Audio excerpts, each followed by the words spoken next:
नाजरीन, आपको आगाह करें साहिवाल से, जहां हमारे नुमाइंदा ख़ुसूसी शाहजेब जतोई के मुताबिक DPO साहिवाल मोहम्मद काशिफ असलम ने कहा है कि दरख्त लगाना सदका-ए जारिया है, जिनसे न सिर्फ आने वाली नस्लें मुस्तफ़ीद होंगी बल्कि ये माहौलियाती आलूदगी पर काबू पाने का भी वाहिद जरिया है, जो इस वक्त कुर्राए अर्ज़ का सबसे संगीन मसला है।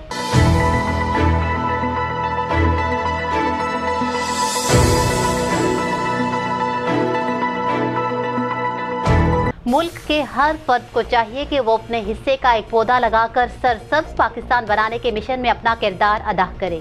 उन्होंने ये बात अपने दफ्तर के लॉन में पौधा लगाकर शजरकारी मुहिम का आगाज करते हुए कही, जबकि इस मौका पर SP investigation madam Shahida Naureen और DSP ट्रैफिक ने भी अपने हाथों से DPO ऑफिस में पौधा लगाया। SP investigation madam Shahida Naureen ने कहा कि दरख्त जमीन की खूबसूरती का बायस होते हैं। न्यूज़ स्टूडियो से फिलवक्त इतना ही। मज़ीद खबरों और अपडेट्स के लिए देखते रहिए PBC 11 हेडलाइंस न्यूज़।